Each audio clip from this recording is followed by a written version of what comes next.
Passo a palavra agora ao Dr. Maurício Tolmasquim, presidente da empresa de pesquisa energética. Obrigado, senador Collor, senhores senadores, membros da mesa. É uma honra estar aqui de novo nessa comissão. Eu quero pegar aqui o início da palestra do Hermes e dizer que realmente nós estamos passando, em 2014, por uma situação de hidrologia muito ruim, né?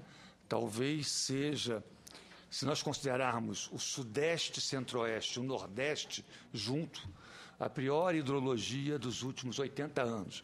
Nós registramos hidrologias desde 1931. Quer dizer, conjuntamente, provavelmente, essa é a pior hidrologia dos últimos 80 anos. Dito isso, por que a gente não está alarmado, não estamos achando que é uma situação de crise? Porque, apesar de nós estarmos numa situação, eu diria, janeiro e fevereiro, muito pior em termos de hidrologia do que foi em 2001, que originou o racionamento, nós temos uma situação estrutural completamente distinta de 2001. Em 2001, o país não estava preparado para enfrentar uma situação de hidrologia ruim como nós temos hoje. Hoje, apesar de estar numa situação pior, nós temos uma situação estruturalmente muito mais sólida. Em 2001, faltava capacidade de geração. Faltava capacidade de geração de usinas. O que aconteceu? Se nós pegarmos 1996 a 2000, o consumo cresceu 26,5% e a capacidade instalada cresceu apenas 24%. Ou seja, a capacidade de usinas, a capacidade instalada de geração cresceu entre 96 e 2000 7% a menos que o consumo. Tá? Então, a capacidade instalada não acompanhou o consumo. Entre 2001, que foi o ano do racionamento, e 2013, essa situação se inverteu. O consumo cresceu quase 51%. E a capacidade escalada cresceu quase 73%. Ou seja, a capacidade instalada de usinas de geração cresceu 43% mais, a taxa de crescimento foi 43% maior do que a taxa de crescimento do consumo. Nós expandimos, o Brasil expandiu a capacidade de usinas muito mais do que seu consumo. Esse é o principal fator. Mas tem um segundo. Nós, nesse período, diversificamos a matriz elétrica. Nós tínhamos uma situação que a participação de termoelétricas era muito pequena. Se nós pegarmos apenas as termoelétricas que estão no sistema interligado e tirar a nuclear, pegar as combustíveis fósseis e a nuclear, os combustíveis fósseis e biomassa, entre 2001 e 2013, houve um crescimento de 351% do parque de térmicas. Isso dá um crescimento anual de 13,4% ao ano. Ou seja, cresceu a quantidade de térmicas 13,4%, que é um recurso que o operador não tinha em 2001 e que passou a ter agora em 2013.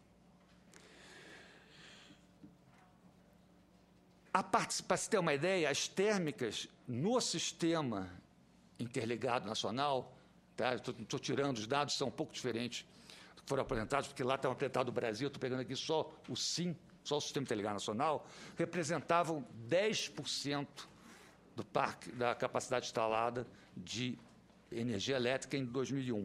Hoje representam 22%, mais do que dobrou. Então, ou seja, o que eu estou querendo dizer é, nós temos hoje uma situação estrutural completamente distinta daquela que levou ao racionamento de 2001. Outra maneira de a gente analisar que nós temos essa situação diferente é comparar oferta com demanda. Esse, a gente tem mais oferta do que demanda. Essa comparação é uma comparação complicada, porque a gente não pode comparar a capacidade instalada com o consumo, né? Uma usina hidrelétrica ela tem vai ter uma capacidade instalada de 11 mil megawatts, como o Belo Monte, mas vai gerar, em média, 4 mil e pouco. Por quê? Porque depende da água que está passando. Então, a quantidade que pode gerar uma planta depende do seu cenário de hidrologia. Então, existe no setor elétrico um critério para calcular essa quantidade que as usinas podem gerar, que é o critério de 5% de risco de racionamento. Considerando esse critério, nós temos um excedente de oferta de 6.209 megawatts médios. Quer dizer, existe hoje mais oferta do que consumo para o sinal de um risco de 5%, 6.209 megawatts médios. Mas, como eu disse, vamos supor que a gente estivesse considerando a pior hidrologia, que foi a de 1953. Mesmo considerando a pior hidrologia, que foi de 1953, nós ainda teríamos um excedente de cerca de 1.000 megawatts médios, que é mais ou menos 1,6% da carga. O que eu estou mostrando é que existe em condições rigorosas de hidrologia, nós temos um excedente. É claro, como foi bem dito pelo Hermes, a gente pode estar passando por uma situação pior. A gente nunca sabe, mas... Quer dizer, dada a situação dos últimos 80 anos, nós estamos bem, estamos seguros. E o que eu acho que é importante é entender como é que nós chegamos a essa situação de robustez que nos permite ter tranquilidade para enfrentar uma situação conjuntural difícil. Foi fundamental a implantação de um novo marco regulatório em 2004, que trouxe de volta o capital privado para investir no setor elétrico e liberou a Eletrobras, que estava proibido de investir, para também investir. Então, esse marco regulatório foi fundamental, porque nós tínhamos... O que acontecia antes de 2001? Por que não havia investimentos? Não havia investimento porque era muito arriscado para o investidor privado investir. O que nós fizemos, então? Construímos contratos de longo prazo. Quer dizer, todo gerador participa de leilões e, ao ganhar leilões, ele ganha um contrato, se for hidrelétrica, de 30 anos, se for termoelétrica, de 20 anos, e com esse contrato ele vai ao BNDES, o BNDES aceita esse contrato como garantia, ele precisa só garantia corporativa durante a construção, depois ele aceita o próprio contrato como garantia, e o investidor, com muito pouco recurso, que é às vezes com 20% a 30% do total do investimento, ele alavanca a construção de uma usina. Nós vimos, então, proliferar um número enorme de investidores privados no país que hoje investem no setor elétrico, que é um bom negócio. Eu diria que mais interessante que investir no setor elétrico talvez seja só mais seguro, talvez só título Tesouro Nacional. Por quê? Porque o contrato que o gerador assina com o setor elétrico pode ter a maior crise, pode cair a economia, pode cair a demanda, o gerador tem a sua receita garantida. E isso trouxe para ele segurança para investir. Além disso, foi introduzido o mecanismo de leilão, que foi fundamental. Porque o que havia antes do modelo? A distribuidora contratava energia de uma geradora do mesmo grupo empresarial, que tinha uma térmica, contratava mais caro, fazia um contrato bilateral mais caro, tendo uma energia mais barata ao lado. Nós falamos, olha, isso não pode ser assim, nós vamos dar transparência ao processo e introduzimos leilões públicos. As distribuidoras só podem contratar através de leilões públicos. A distribuidora não pode mais escolher de quem ela vai comprar, como ela fazia antes do novo modelo. E essa competição permitiu você trazer transparência e permitiu o consumidor ter tarifas mais baixas. Além disso, para reduzir o risco do investidor, nós falamos, só pode entrar em leilão usinas que tenham licença ambiental prévia, que foi um critério também adotado para depois a pessoa não ganhar, por exemplo, a concessão de uma hidrelétrica, depois não poder construir porque não tinha licença. Então, foi feito essas coisas. Então, foram feitas uma série de situações que permitiram que, desde 2005, nós tenhamos feito 27 leilões de contratação de energia nova. Senador Collor, nesses 27 leilões, nós contratamos 731 usinas, totalizando 67.378 megawatts. Para se ter uma ideia, o parque instalado todo brasileiro tem 126 mil megawatts. De 2005 para cá, foi contratado metade da capacidade toda instalada de geração no Brasil. E com uma grande diversificação da matriz, porque entrou, como já disse, as térmicas, mas também entrou eólica, entrou térmica biomassa, entrou térmica gás, entrou térmica carvão, entrou eólica, entrou pequenas centrais hidrelétricas, entraram uma conjunção de fontes. Então, eu queria frisar esse ponto que temos, sim, uma situação hidrológica ruim, é uma questão conjuntural. Se tivéssemos a estrutura que tínhamos em 2001, já teríamos que ter decretado racionamento há muito tempo. Felizmente, preparamos o país para enfrentar essa situação, que é uma situação complicada, de fato, em termos de hidrologia, mas hoje o operador tem uma capacidade instalada muito maior do que tinha na época de 2001 para enfrentar a mesma situação. Queria aproveitar os últimos minutos para falar um pouquinho rapidamente sobre a questão financeira.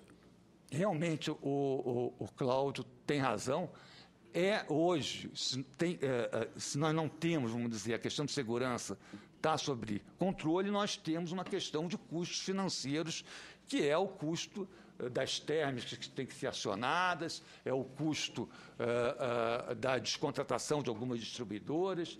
Então, isso eu queria só afirmar o seguinte: o governo tem acompanhado a situação e eu posso afirmar que não deixará que nenhuma crise chegue às distribuidoras. Então, só para tranquilizar, temos ciência de que existe uma conta grande para ser paga, que tem um custo, né, operar essas térmicas, mas estamos acompanhando e não se deixará que nada aconteça com as distribuidoras. Queria também fazer uma pequena observação sobre a questão do leilão A-1, que é o leilão de energia existente, em que as distribuidoras, alguns geradores, não teve oferta suficiente existente para atender a demanda das distribuidoras.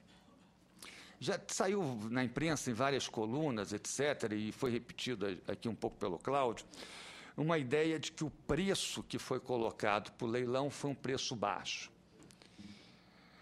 Eu acho que